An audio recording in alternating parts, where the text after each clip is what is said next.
Hello everyone, my name is Clutch, and welcome to Lucifer Mechanics Garage of drag, speed, and styrene customs fabrication.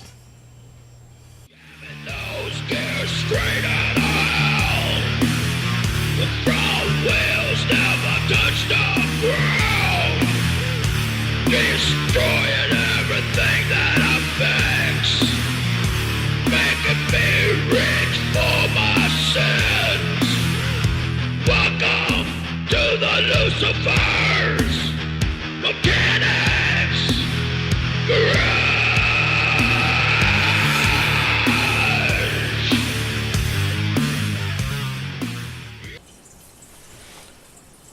All right, everyone. I just wanted to give you a little update on the 57 wagon, the Ford wagon we're working on, the Revell gasser that came out that we started. I have been working on it, guys. Been doing some work.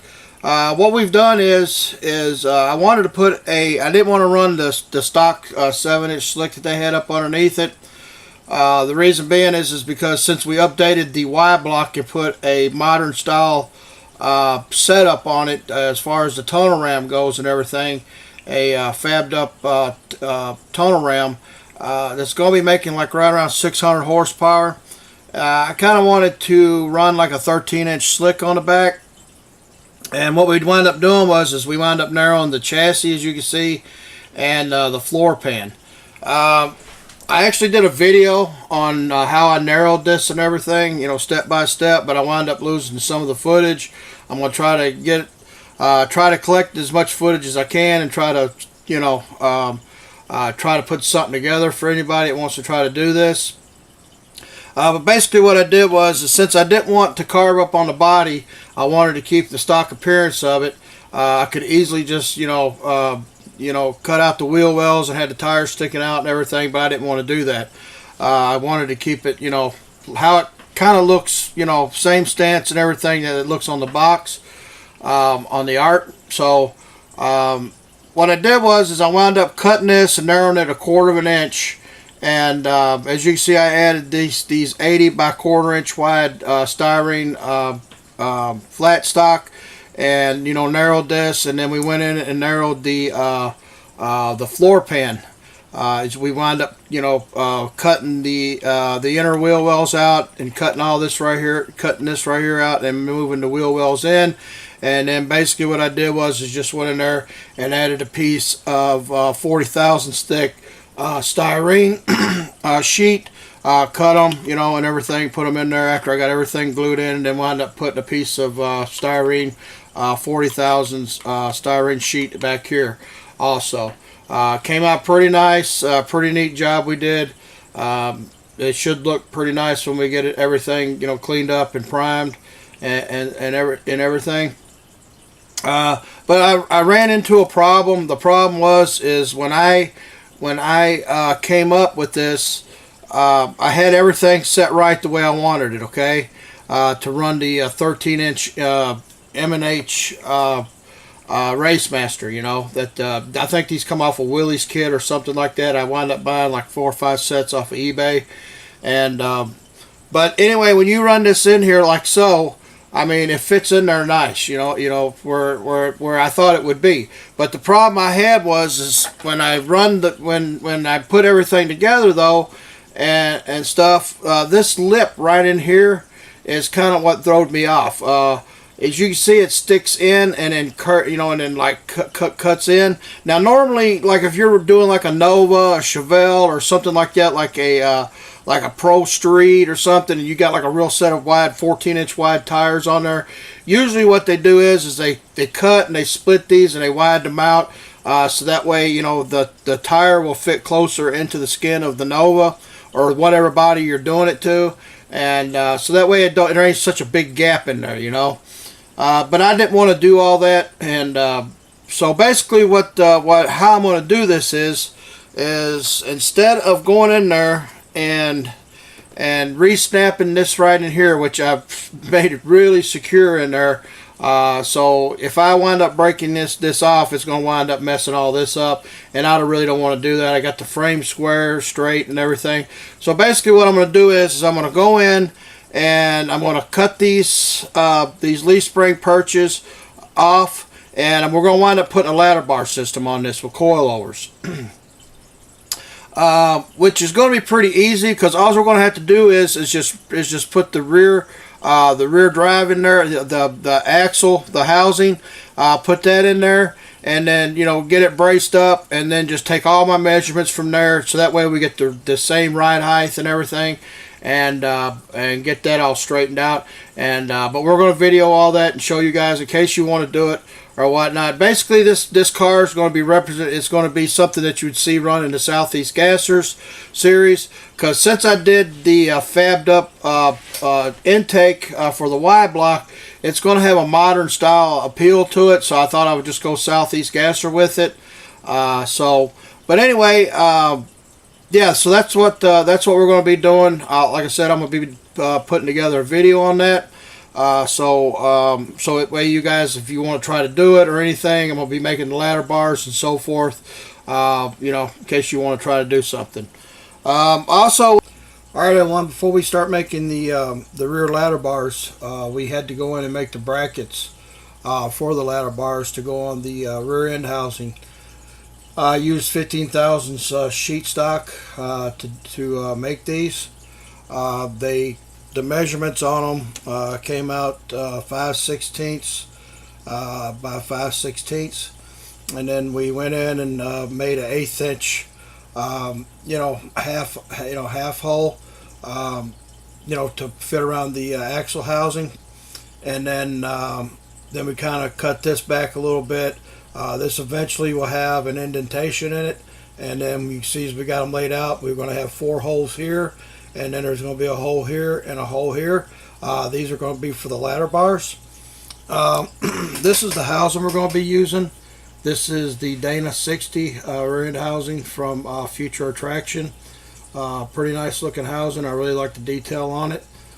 So we're going to have to cut down a little bit on the sides of the rear axles, axle housings. But that's going to come down the road here a little bit.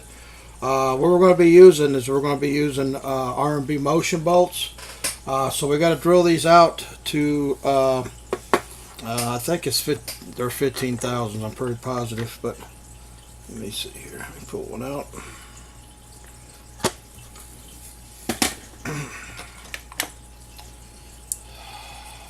Let's see.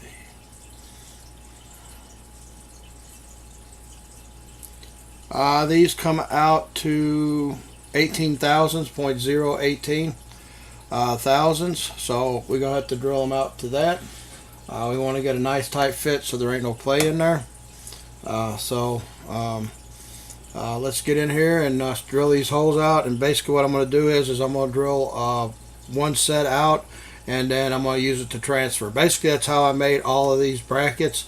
Is I cut them all at 5/16 by 5/16, and then I laid one out. Then I went in and transferred and wound up cutting them, and then shaping them up, make sure everything was all square and they all fit and was identical. So let's get in here and drill these out and get them mounted to the housing and get everything jigged up and start figuring out how we're going to come up with our ladder bars. Okay.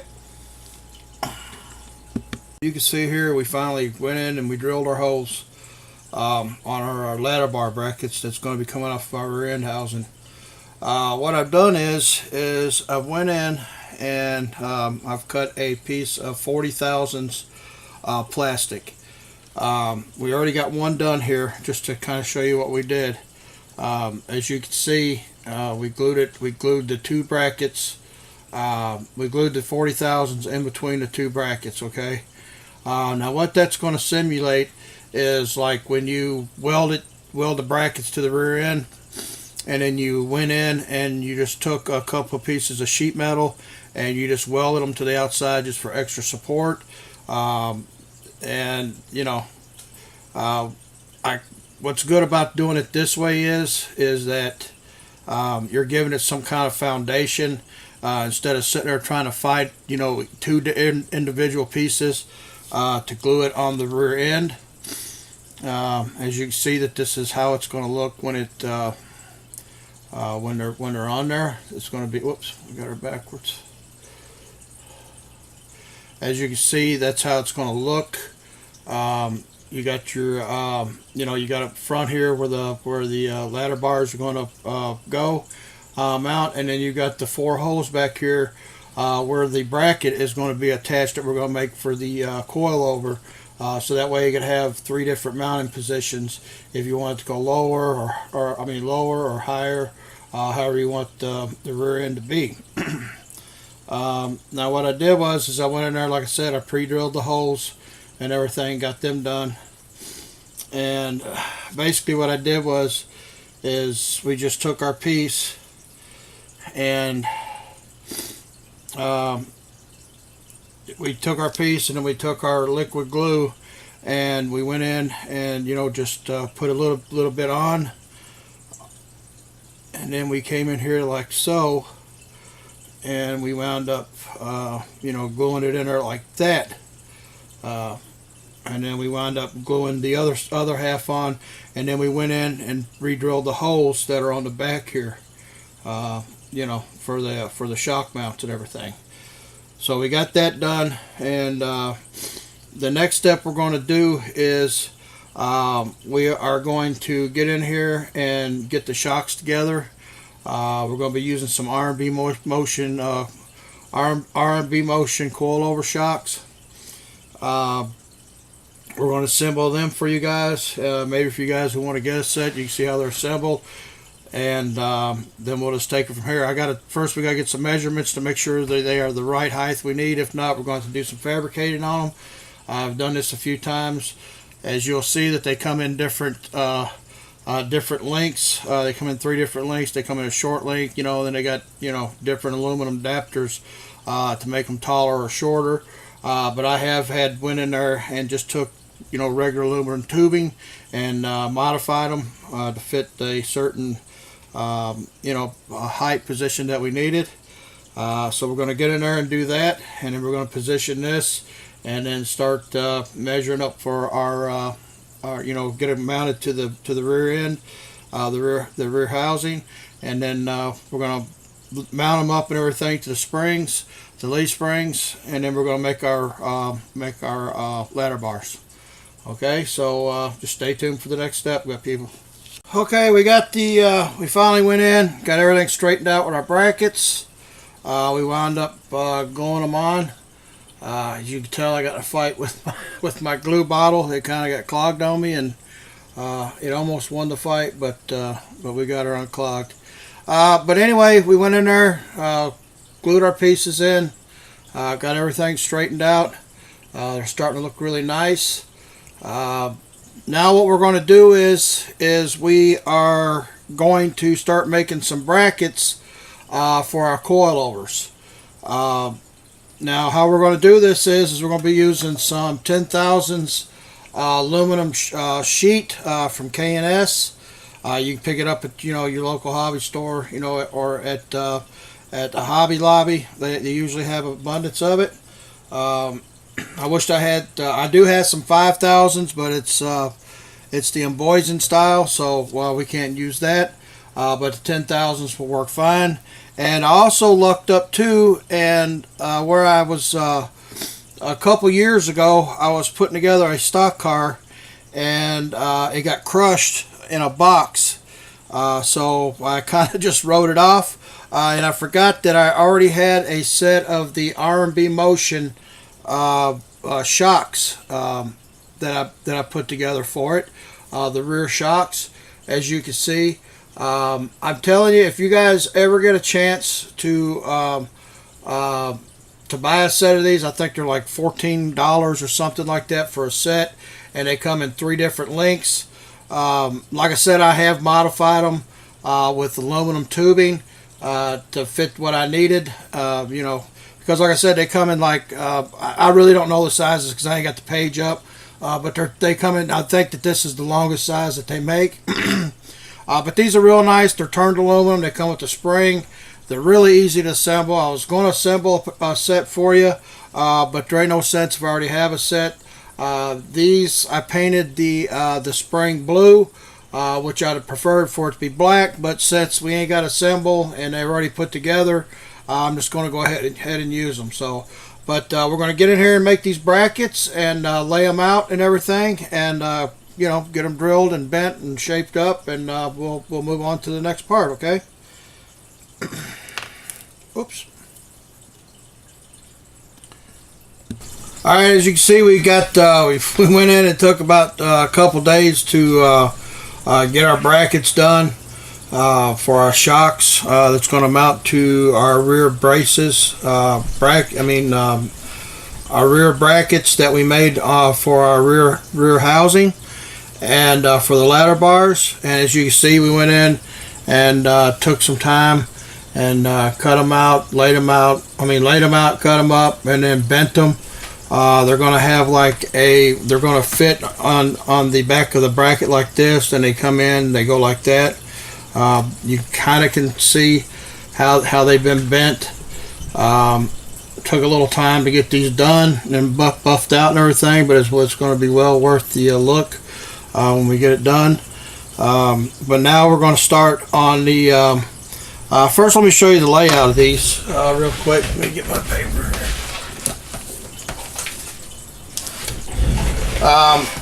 I laid them out, as you can see, right here. That's the layout I did for them, you know, so that way we can figure out how to make them and everything. So just get a good look at that in case you want to try to do it or something. But anyway, we're going to get started on the ladder bars. Now, like I said, this is going to be easy to make the ladder bars for, because we got the leaf springs. Even though we're going to be eliminating the leaf springs after we get the ladder bars and the coilovers done,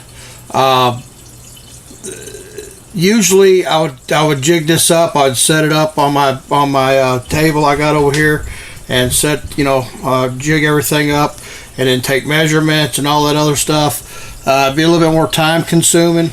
I've done 2 or 3 like that I've got over here, but this right here is going to be easy because we got the leaf springs, and since we get all this done, we're going to be eliminating the leaf springs and getting rid of the spring perches right here, and you know, just anything to do with the leaf springs. So it's going to be, it comes out a lot easier. I don't know, down the road we'll do one. I'll show you how to lay all this out without the leaf springs, you know. But anyway, yeah, this we're getting started on the ladder bars, and I'm gonna get in here and lay everything out, and show you how we're gonna go about doing it and put them together, and we'll take it from there. Okay.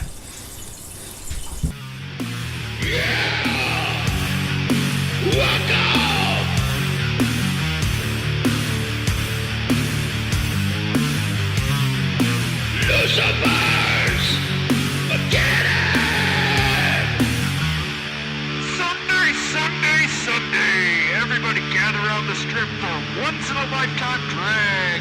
We have a very special race for you tonight, ladies and gentlemen. We have Lucifer driving his full nitro funny car Camaro, ready to shred tires in competition at hellish speed. Lucifer will be holding grudge matches all night, gambling for souls. Don't fret, ladies and gentlemen. Nothing will slow down his car, not even after crashes. Gashes are being completely mangled.